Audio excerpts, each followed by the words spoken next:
They're small and darty. Try not to step on them. Ooh, they're dirty? Darty. Oh, They dart darty. in between. I'm gonna Yes. go with dirty. because- Is that a word, Jordan? Is darty a word? That just sounds like you're a pirate saying someone's unclean. Darty.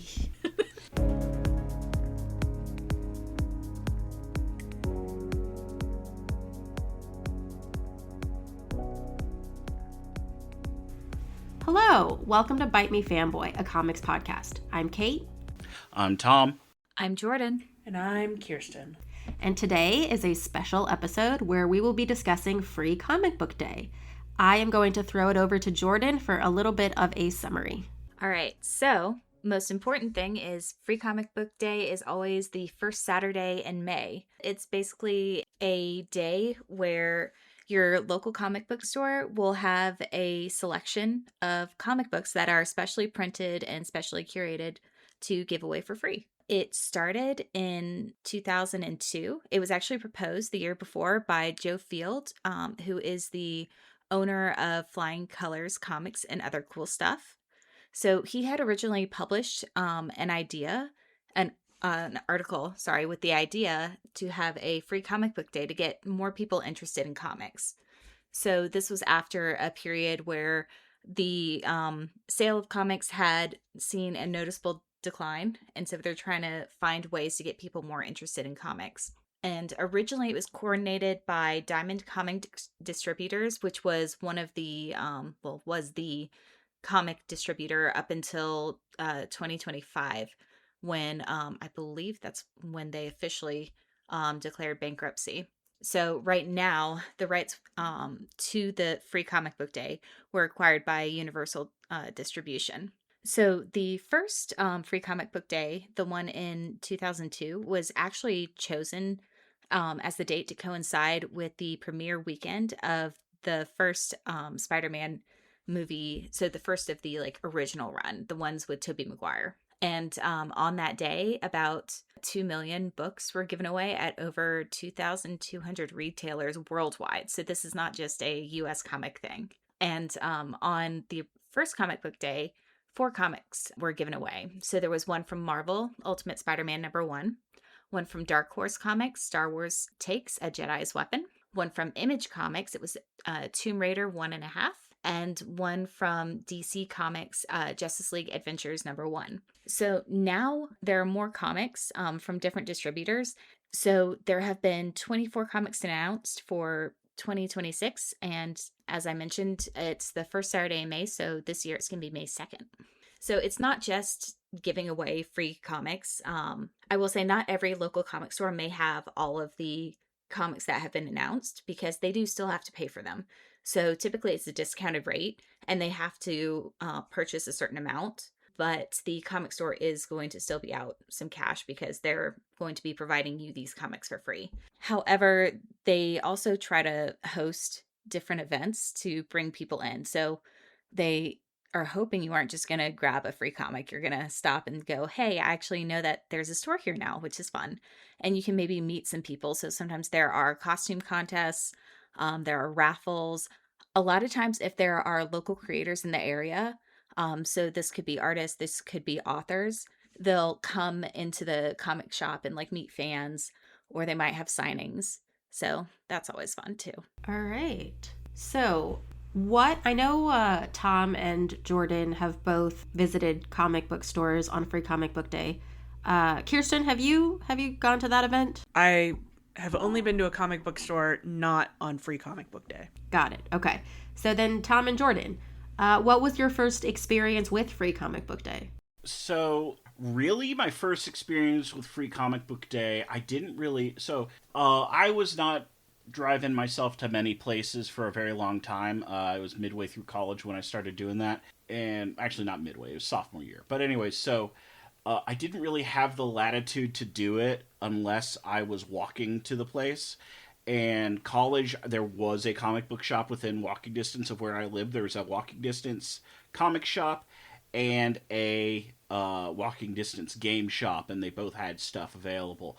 I knew about Free Comic Book Day, and I think at some point I did go there because I don't have it anymore, but I got a comic that was apparently exclusive for Free Comic Book Day, which is great because I don't have it anymore. But I do know that I was familiar with it before college, and I did it at least once. But for the most part, it was something I started doing during college. Especially when I had friends who were like comic book fans that I could go with. Yeah, I actually found out about it in college because in college was the first time I could regularly go to a comic book store. And so I also came to comics later. But I found out about it because a lot of times the stores will actually advertise it up to a month before. So there used to be like bags. So like when you're checking out and you get a bag for your comics, they'll have the bag with the date for the year printed on it. And so that was how I found out about it. I, however, was one girl in a store of like 50 guys, so I grabbed one comic, went to the manager who was familiar with me, checked out, and left very quickly because I'm like, there are too many people here and I know absolutely no one. So yeah, it's gotten better. That's good. I usually so the comic book store here that I go to, they do have if you don't have a pull list with them, they ask that you only take up to a certain amount. Versus if you have a pull list, meaning you regularly spend money with them, then you can take as many as you want. And so a lot of comics now will do that because, again, the comic stores are going to be out the money for the free comics. And a pull list, I'm not sure if I explained this before. If you like a comic, or if you find out about a comic run that's going to start coming out, you can go up to the manager or the whoever's checking you out at a comic book store and ask you to start a pull list. And what they'll do is that means that when that comic comes out, they're going to make sure that you get one. So they're going to make sure that they order one specifically for you, and that it's they're going to keep it in the back so that if something's coming out and you're worried it might be selling out, or what, because I like a lot of weird off-brand comics, they'll just order one just for me because it's probably not going to sell to other people, but it's something that I want to have access to. So no joke, but if you like weird individual comics, like non-basic mainstream stuff, like that's also something that I do like about Free Comic Book Day, which, by the way, I looked it up. It was 2006. So I would have been like 15, because that's when that comic was available. It was X-Men Runaways, which was a crossover between Runaways and the X-Men. Mostly it's Molly, who is the youngest character in the main Runaways cast, who is technically a mutant, and so she is with the X-Men for a while. And it's her and Wolverine getting in an argument because, and this is literally the gist of the Runaways comic, so I don't feel bad spoiling this. All of the main characters' parents are supervillains, and Wolverine is bad-mouthing Molly's parents because they're supervillains, and she's very unhappy that Wolverine, who up to that point was her idol, is bad-mouthing her parents, who were bad people, who did horrible things, but also you've got like a 9-year-old that you're saying that about her parents, and so like it's a very interesting like story. It's short, but it's a very interesting thing about like Wolverine, who has at this point been the dad to many X-Men in various storylines, is like, okay, I did not catch that. We need to let's step back and let's talk about this, because he's trying to de-escalate the situation. And so I always remember it, and I think I gave it to somebody to get them into Runaways, which it worked. It's just I don't think I have that comic anymore. So that was the first Free Comic Book Day thing I got.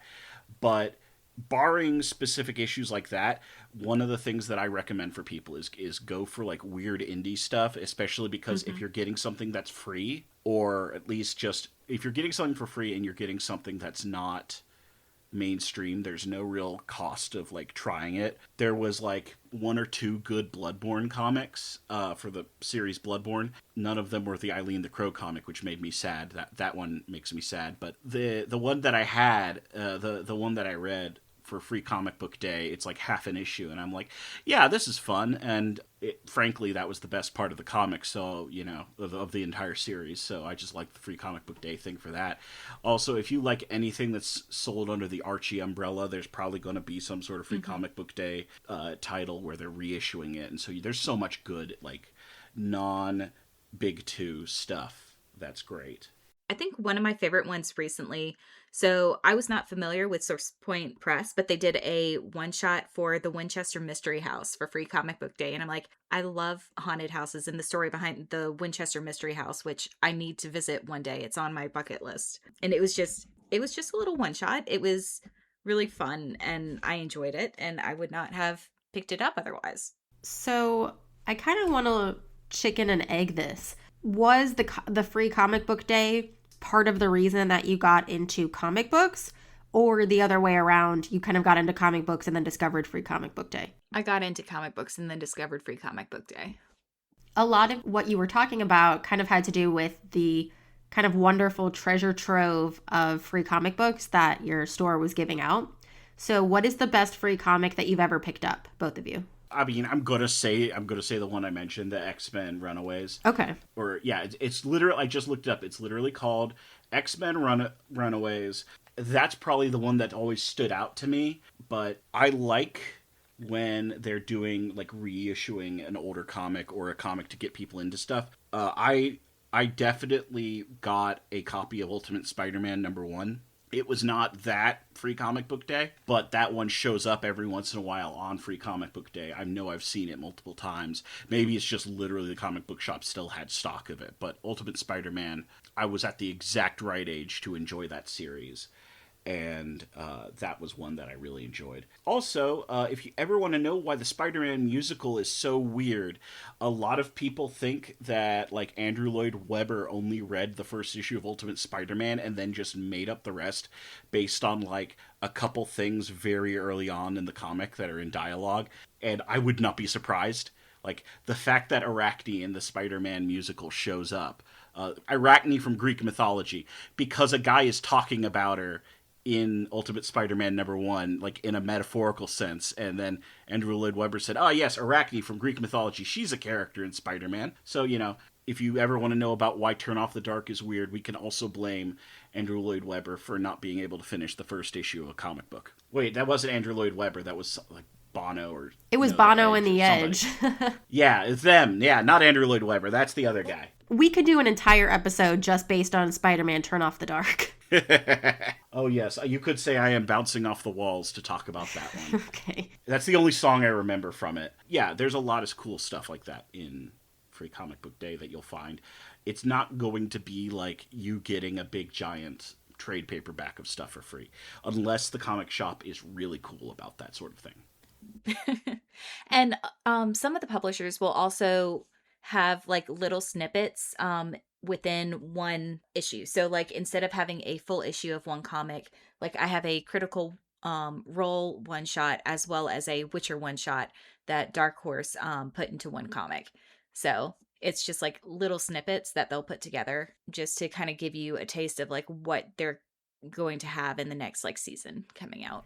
So they make like a comic specifically to give out on Free Comic Book Day? Yes, that's what these are. So they'll always have like a it'll say Free Comic Book Day comic on the issue. So like if you look at the picture Tom posted, that big blue banner is on those. So it's not like you're going up and picking a comic and going, "Hey, this I want this for free." It's there'll usually be a separate table or tables and they'll have these laid out. And I think they all have that like there's like a giant white box instead of like a where the scan would usually be for it. The barcode. There we go. Yeah, that's the normally that big white space is a barcode or something like that, but in this case, because it's a Free Comic Book Day issue, there's no barcode on it because it's just like, nah, this is just something that's distributed. So Jordan, what was the favorite comic you picked up? I don't know if I have like a favorite. It's like ones that have made me want to read more, like the Winchester Mystery House. Or I really like just like small little one-shots that are created specifically for Free Comic Book Day. So like the Critical Role one that I mentioned, it's a story about the Ruby of the Sea watching Luke for a day. So it's cute. What's the weirdest comic book you guys have gotten on Free Comic Book Day? So, I didn't get this one, but I did look at it that someone else I knew had it because I didn't believe it existed. So here's the thing: most of the time, 9 times out of 10, Free Comic Book Day is going to be probably one of the less weird comics. Like the fact that it's Spider-Man is that's because they're trying to put their best foot forward. They're trying to get people interested. A lot of times you'll have comics that are for kids, like what are they called? There's a comic that Marvel used to put out, which was the Avengers, but they're little kids playing pretend and stuff. It's very cute and very charming. But they would have that. This year we've got Aquamanatee, which is another kids comic, which is about a manatee who becomes friends with Aquaman. Guys. Yes, I know. Yes, we will pick one up for you. Thank you. Yes, yeah, no, I know you would like that. But the thing is there was also a trend, and it's still a trend, kind of, which is showing a issue that is kind of a teaser for an event comic. Teaser for a big thing that's going on. And there was an event DC did called Future's End, which is a storyline that involves time travel. It's complicated. It's not good. So I'm not, nothing needs to really be explained. But they put out what's basically a 0 issue, that is to say, like a prologue for Future's End, showing this bad future and of the DC universe, and the heroes are going to have to time travel to stop it and all that stuff.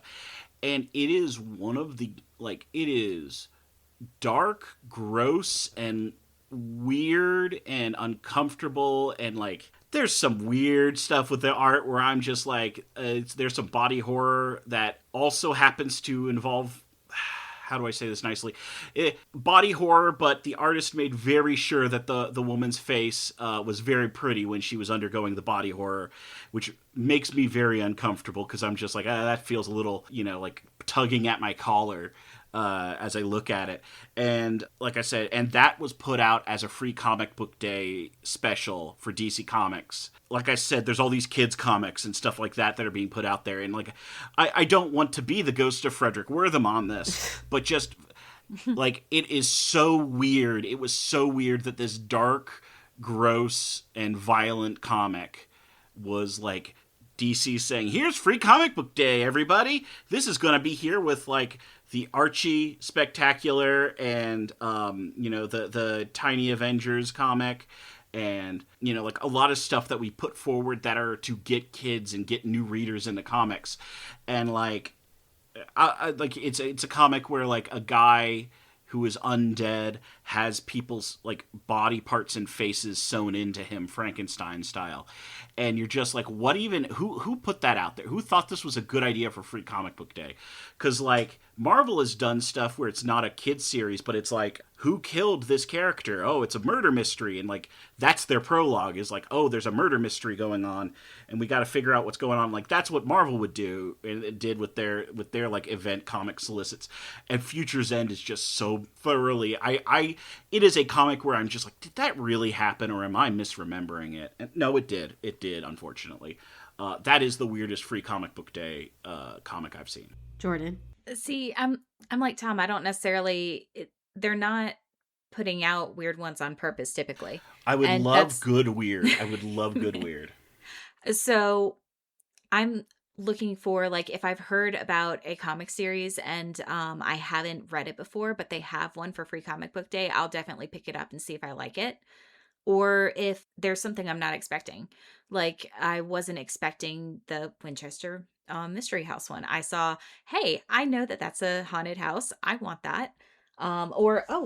They also will sometimes have if they have movie tie-ins. So I have a Buffy comic from Free Comic Book Day. When Critical Role started putting out their comics, I always tried to find the ones they would do for Free Comic Book Day. I found one that just looked fun that was called Neverlanders. So it was one that I meant to continue reading and had forgotten about, and then I found it when I was going through preparing for this. And it's fun. So it's a Peter Pan type thing. But the one I'm really looking forward to this year is the Dungeon Crawler Carl one. I'm excited about that one. Yeah. Do you think that Free Comic Book Day is actually effective at bringing in new readers, or is it just kind of like a gimmick at this point? I think a lot of people are split on that. I think it depends on how widely it's known in the area you're in. So, for example, like in California and New York, which are big comic places, it's probably not going to be as effective at getting new people in because the populations there know about it, know that there are comics in that area, and there are so many comic book stores here or there. There are certain big comic book stores, especially I've seen in like in New York, where you'll have so many people at the store that like everyone will know it's Free Comic Book Day because there's a line wrapped around the block. Mm-hmm. So like it is a thing, it is a known thing for folks in New York who are in the area of like the big, literally the big old comic shops. But like that's much more like, by virtue of it having a long line where you have to sit outside, and it's the first Saturday in May, that in that city is not, or according to the New Yorkers I've talked to, that is not going to bring in new readers because of that, but it's still a huge event. Mm-hmm. Yeah, and I mean, as someone who like regularly now goes to a comic book store, I am going to be excited whenever they have events. So, like, if they have authors or if they have artists who are going to be there, I might spend more because those authors and artists will typically have more of their stock around them. So, I would maybe buy something I had been putting off buying then so that I could get them to sign it. But I think, like, in areas where there aren't as many comic book stores, there aren't as much readership, it's a way to bring your friends and kind of expand what they are familiar with comics. So like I'm going to get Kirsten a new comic at Free Comic Book Day because she wants the manatee one. So maybe she'll start reading that series. Only if there's manatees. I'm assuming if it's called Aqua Manatee, the manatee might be the main character. Oh. It's called Aqua Manatee #1 Special Edition. Well, then 100% I'll read a manatee superhero. You got me. Have you not read Jeff the Shark? Have I not shown you that? This is manatees. Okay, but Jeff the Shark is a good boy and he's adorable. But manatees. Okay. God, I would pay good money for this. Is something that no one other than like Jordan will understand. But I would pay good money for a Jeff the Land Shark and Aqua Manatee amalgam style comic. Team up. They need to team up. Well, you do the team up. You do the Marvel versus DC comic where they meet, and then you do the amalgam comic where it's like Jeff the Manatee, and it's like a character that's a hybrid of both of them. One day we will discuss amalgam comics and how like different comic books were as a culture and a business. That something so fun could happen. But yeah, that's a different thing. But yeah, so I've definitely like picked up comics from Free Comic Book Day that wouldn't necessarily be something I would read, but I have a friend who maybe doesn't read comics as much, or who would not come to Free Comic Book Day or a comic book store, and I'll give it to them. So maybe get them interested in it. All right. If you were curating a Free Comic Book Day lineup, what kind of stories or comics or runs or authors would you include to get people interested? Assuming I can pick like a reprinted first issue from anything I would want. Yeah, let's say you get access to an entire like treasure trove of anything you want. Then I would go with a lot of independent comics that are really compelling for folks. There's a series called Faith, where she's that's her real first name. She's a superhero named Jetstream. She's great. I would get a lot of people Faith issue 1 because like she was something she's a character who I had no idea about for a very long time, and she's great. And there's, let's see, of course I would have to say, because I have to I have to bang the drum constantly, I would love a Harrow County or Tales from Harrow County issue 1. The other thing is that actually it's the same writer as Harrow County, Cullen Bunn, but this is what he was doing over with Marvel. If there was a way to reprint Cullen Bunn's monster, I believe it's called Monsters Unleashed, that is probably like the thing I would use to try to get more people into comics, because Monsters Unleashed is a comic book about all the various weird monsters Marvel has had over its history, and new monsters are attacking the planet, and so the old school, because Marvel used to have all these like Journey into Mystery, Tales of Suspense, and they would always have these weird monsters on the front, and those guys would be like the main point of the comic book.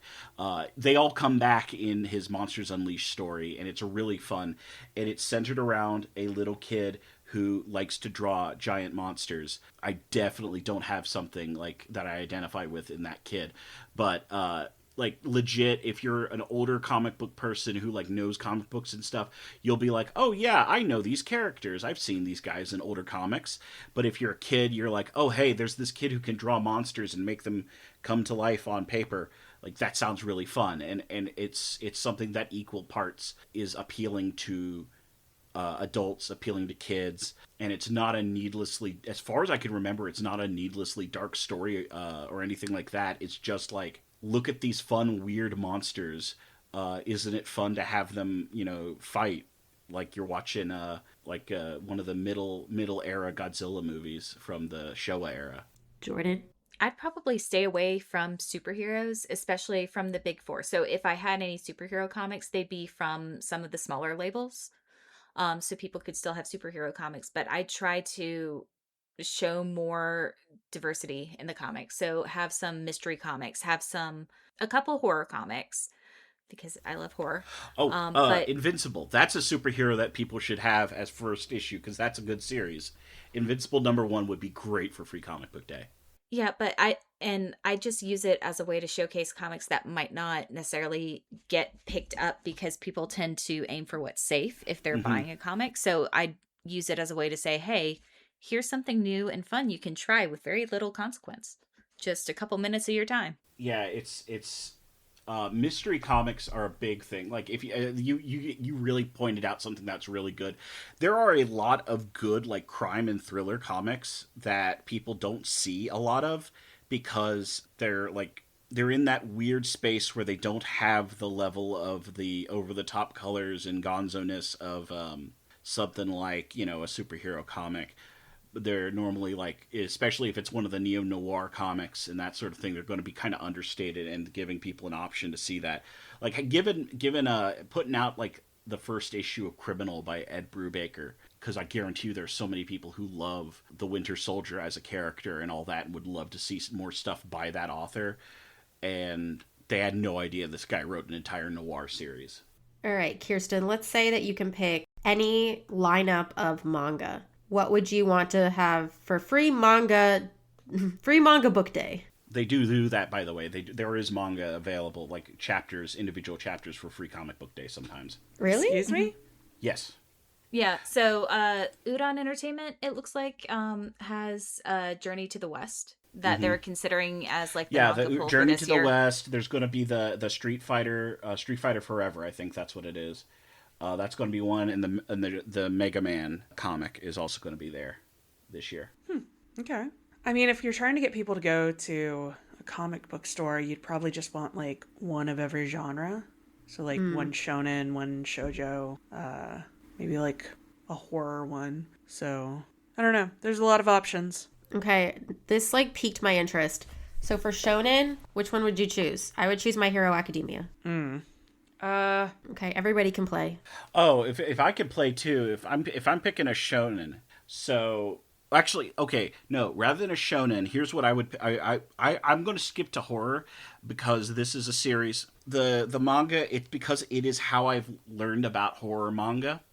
It's called Pet Shop of Horrors. First issue famously opens with like a customer leaving a pet shop, and he's being reminded of the rules for taking care of a gremlin. So it's that kind of thing.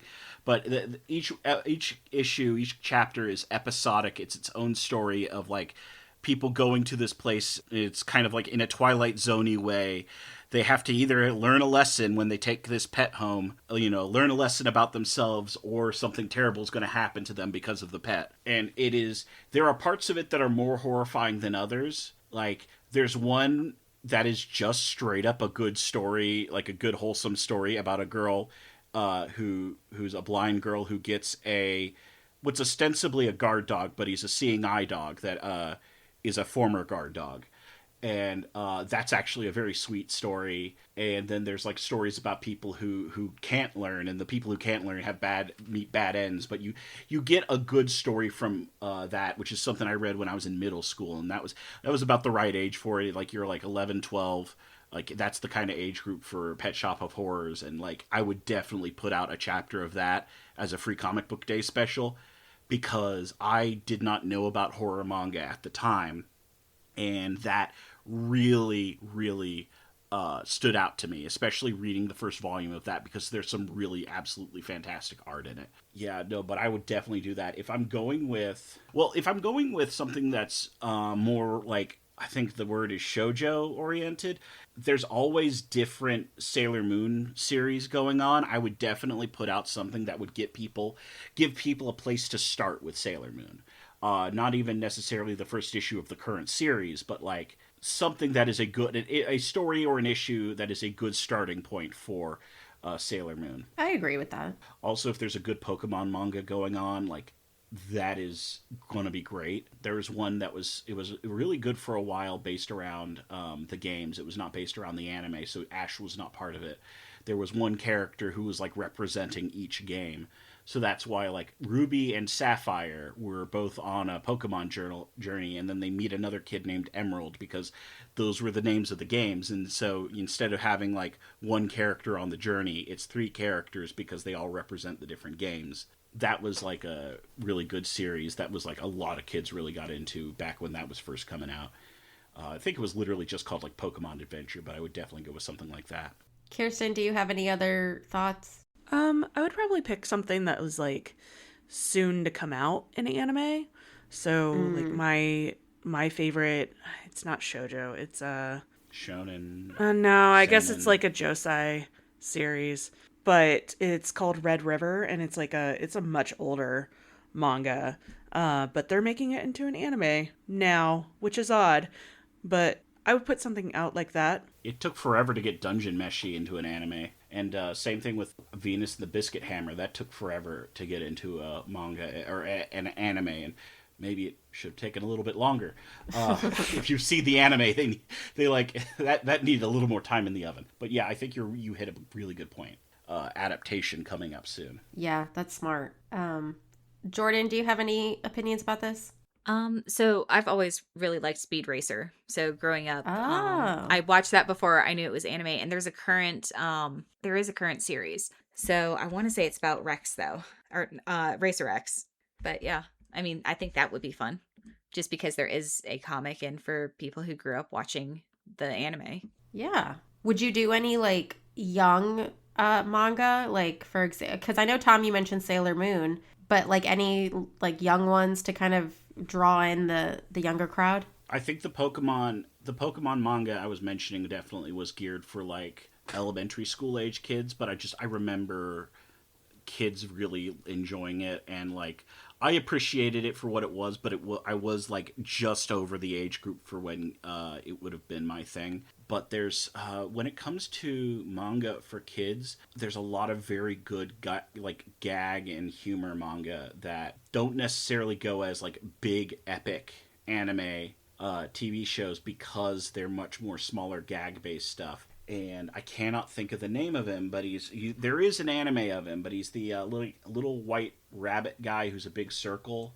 There's a gag manga with him. I know what you're talking about. Man, what is his name? He's probably like a Sanrio character or something like that. I don't know. Maybe we're not talking about the same thing. Well, I don't know. I was going to say, there's also straight up, like I just said, it's Sanrio. Sanrio's, barring stuff like Agretzko, Sanrio stuff is generally like they are a giant corporation known entirely for being cute and family friendly. That's part of why people like Agretzko, because it is entirely in that exact same visual style. It's just all about a lady who is just screaming about how frustrated she is with her office job. I think the Gudetama. Anything with Gudetama would do good. Oh yeah, Gudetama. Yeah, the lazy egg. The lazy egg. Yeah, Gudetama's great. He's so tired. Is there a Gudetama manga? I don't know, but there should be. Gudetama manga. I'm looking this up right now. Okay, he is owned by Sanrio. Gudetama is like every 30-year-old adult. Just tired. he was originally targeted for teenagers. The whole joke is he is drawn like he's a little yellow blob on a white black background because he's supposed to look like a fried egg, but he's tired and he's worn out and sleepy, so he looks like a little yellow guy sleeping on this like white sheet, and so they call him the lazy egg. And part of also literally his name in Japanese translates to lazy egg.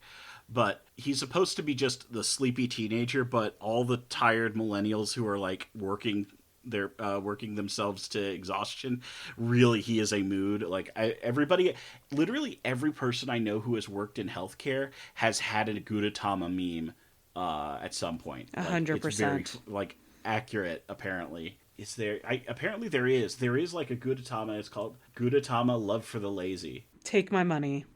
Yeah. All right. Tom and Jordan, you probably would be best to answer this one. What kind of vibe do you normally get at comic shops during Free Comic Book Day? Depending on the size of the comic book shop, it's that the fire marshal might try to shut them down. Oh. Like there's a lot of people in a small space. Yeah, it also depends on the store. And I also will go like, because I don't do well in crowds. So I will typically go like right when they open so I can just get my stuff and leave. Unless there's like a specific event. So like if there's a specific author, goodness, or artist, I will like come back at that time. So all I have to do is like wait in their line. Well, yeah, you introduced me to Paul Jenkins last Free Comic Book Day. That was a great time. Very nice man. It was great. I had a great time. Mm-hmm. You were very brave for being willing to deal with that many people all in one place. Again, though, it wasn't bad because I had already done like my shopping before and just come back. So all I had to do was stand in the line. So are people generally like welcoming and it's not kind of like gatekeepy or, that depends on the culture of the store you are going to, because there are some stores I've been to where I'm just like, okay, this is not going to be my normal store. But a lot of times it's there might be like a couple of the employees who are problems, but most of the time it's going to be other comic book fans if there are people who are going to be aggro, because frankly, the people who are the employees of the store are just happy that there's someone there buying things, because most of the time when people come to Free Comic Book Day, they buy something. And I think that's going to be a heavy influence. I'm also saying this entirely as a guy, so this is like if you look up comic book fan in their 30s, and you will find a picture of me. So when it comes to things like, I don't know, in terms of tribalism with like weird guys at comic shops, people look at me and assume I'm one of their people already. So I don't think I am the best barometer. So I will say, I love the people who work at my comic book store. They've always been welcoming and fantastic. Very occasionally, like Tom was saying, there will be like fans there who are not, but I am now scary enough that they don't bother me. So when I was younger, I picked times to go when I knew the store would be mostly empty when I was going. I like my current comic book store. So I think that kind of the advice that you would give, if I'm listening correctly, is that you have to kind of find a place that you feel comfortable. So like a comic book store that really resonates with you and that makes you feel safe. Would that be right? Yes. There is a comic book shop. So I like to make jokes about how much I love the character Rom Space Knight. And that's because Rom is such a weird niche character. He is not somebody who has like wide recognizable appeal. And that said, there is a guy who is at a local comic shop near me, and he is a bigger Rom fan than I am. And so like, frankly, I do love seeing that guy when I see him, because like he's the only guy there. Actually, no, sorry, I just found out that another guy who works at a different comic book shop also is a Rom fan. It's just he just got into it because of the new released collections. So now there are 2 Rom fans at different comic book shops, and that has completely changed how I interact with the store clerk, because we both have a very specific niche series that we love, it's such a weird thing, but when you find a place and like they're happy that they found another ROM fan too, like, because no one else talks. There's no one to talk to about this series. It's great, but it's no one there to talk to, and especially not in person. Like, normally you'd have to find a group of people on the internet. So I think there is potential in a lot of these places for finding some sort of shared thing that you enjoy, and having a good experience with these comic book shops, provided the comic book shop works to make sure that they have a good environment. And like I said, local comic shops, especially in the world with Amazon, they are working as hard as possible to keep their customers. So most of the time they're going to be nice no matter what. Be nice to retail workers. As a former retail worker, be nice to them. And also, if you go to the same comic book store, they tend to like see what you're pre-ordering, or see like what you have on your pull list. And I found out about comics that were being released that I didn't know were going to be released, because the manager who was working with me, he's like, "Hey, so this is coming out. Do you want me to add it to your list?" I'm like, "Yes, please. I did not know that was happening. Thank you." Oh yeah. My favorite comic book shop was when I was in college, because of the guy who worked there on weekends. The guy who worked there on weekdays was apparently a very nice man when he was off the clock, but he was a very tired and grumpy man when he had to work there on weekdays. But the guy who worked there on weekends he was normally an art teacher, and he and I would just start talking about stuff that like we liked in terms of art and like in terms of comic stuff. And he enjoyed customers talking to him about stuff as much as customers enjoyed talking to him. And that is one of the things that a lot of the folks there who work there are fans, and they do like doing this sort of thing.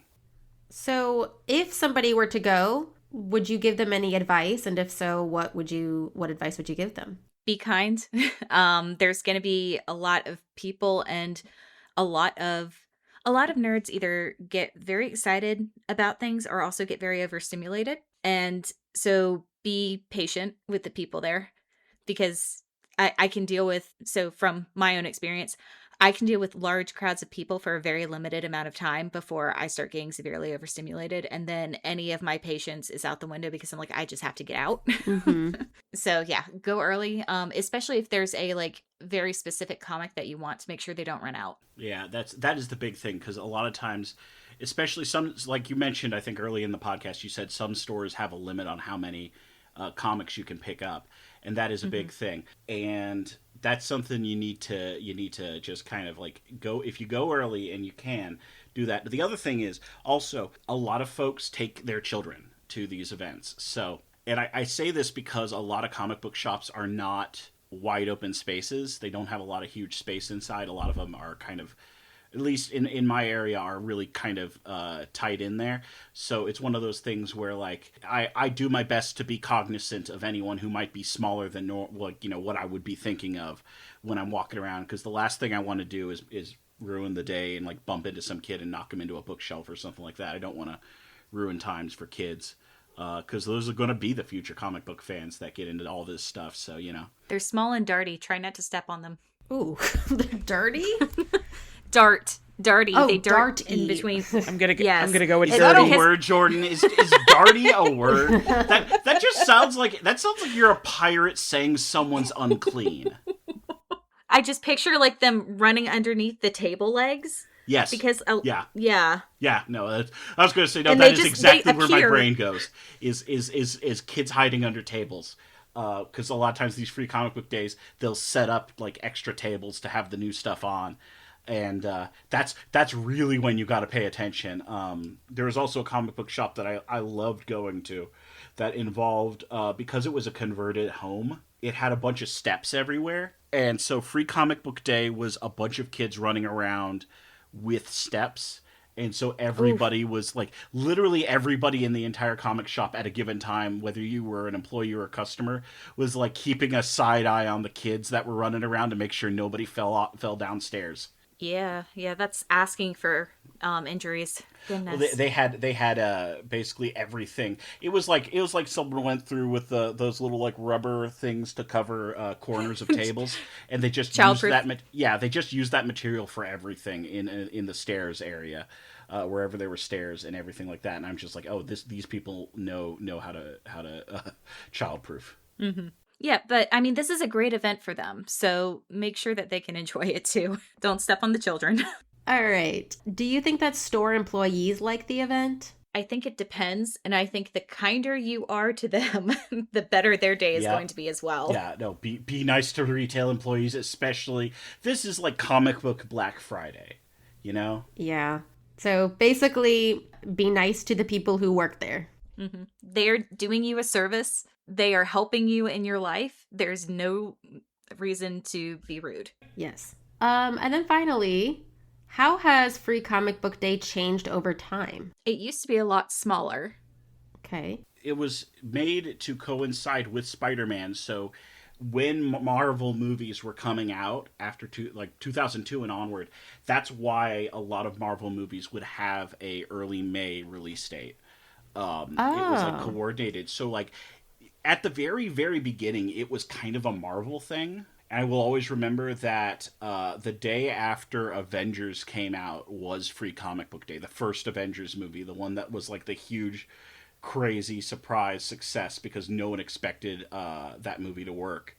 And it was Black Friday for nerds is probably the best way to describe Free Comic Book Day that year. Interesting. Just everybody got really into it. All right. Thank you for joining us on Bite Me Fanboy, a comics podcast. If you enjoyed the show, don't forget to subscribe, leave a review, and share it with your fellow comic fans. Also, please consider supporting us via Patreon at patreon.com/BiteMeFanboy, where you can listen to episodes before they go live and unlock special bonus content. We will see you next time. Bye.